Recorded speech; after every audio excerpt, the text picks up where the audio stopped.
Hank.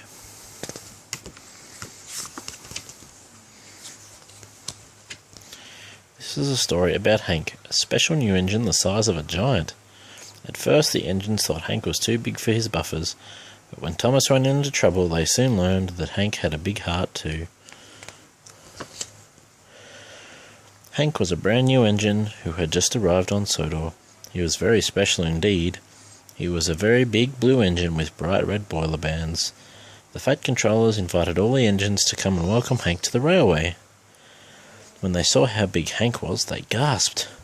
"Hank looks as strong as a giant," peeped Percy. "I'm sure he isn't stronger than a Sodor engine, though," puffed Thomas proudly. The Fat controller had a lot of jobs for Thomas to do that day.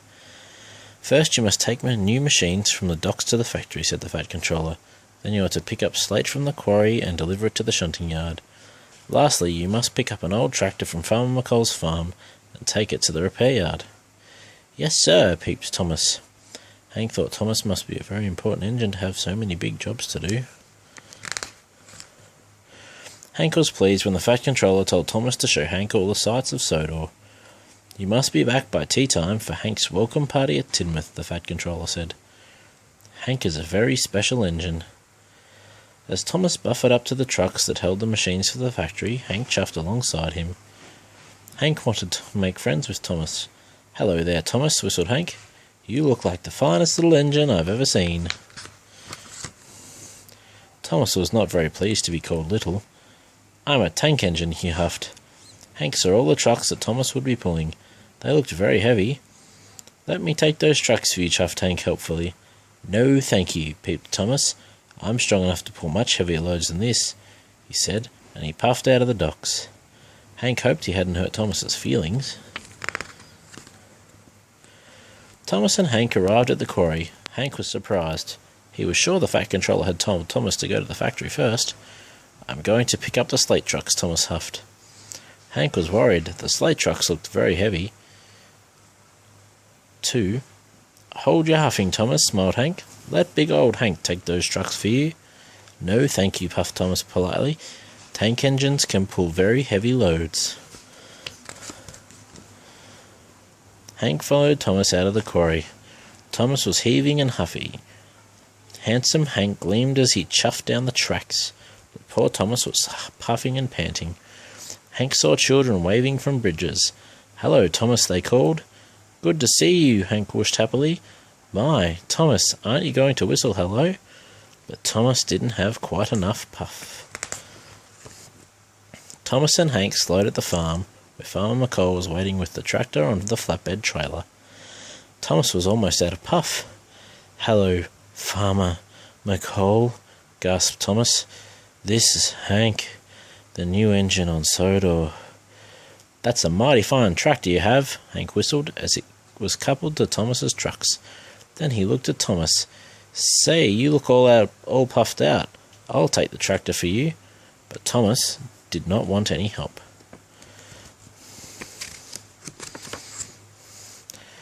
Thomas huffed and puffed, but his wheels hardly turned as he tried to pull away. "Take the pressure off your pistons," Hank whistled kindly. "Couple me up." But Thomas would not let Hank help him. He struggled on, crossly. Thomas and Hank passed through a station. Some visitors waved at Thomas, but Thomas had no spare steam to whistle back at them, so Hank blew a loud, long whistle for them both, which made Thomas even crosser. Suddenly there was trouble. There was a flash and a fizz, a pop and a twang. The loaded train was too heavy for Thomas. He had cracked a cylinder and couldn't move at all. "Oh no," Thomas moaned. "Now the deliveries won't be made and you won't be back in time for your welcome home party, Hank. All because I'm not a really useful engine, or even a very strong one." Hank sighed. He was sad for his new friend. "I wanted to show you that I wasn't just a fine little engine," Thomas steamed softly. "I wanted to show you how strong I am, but I need your help now, please." Hank was delighted to help. "You give the orders and I'll do the pushing," he puffed. Hank coupled up to Thomas. With Hank shunting the train, they delivered the tractor to the repair yard together. The workmen were sorry to see that Thomas had broken down. Next, Hank and Thomas chuffed into the shunting yards to deliver the slate trucks. "I hope you're back on track soon, Thomas," called the yard manager, as the trucks were uncoupled. Finally, Thomas and Hank delivered the new machines to the factory. "Thank you, Thomas," said the factory manager. The new engine's work was done. Hank proudly pushed Thomas all the way to Tidmouth. Thomas and Hank arrived just in time for the welcome party. "Thank you, Hank," whistled Thomas. "Now all of Sodor knows what a strong engine you are." Hank smiled. "I know something too," he said kindly. "You're the engine everyone cheers for on Sodor, and that's really something to be proud of." Thomas was pleased. "You are a special engine," he smiled to Hank, "and a very special new friend too." The end.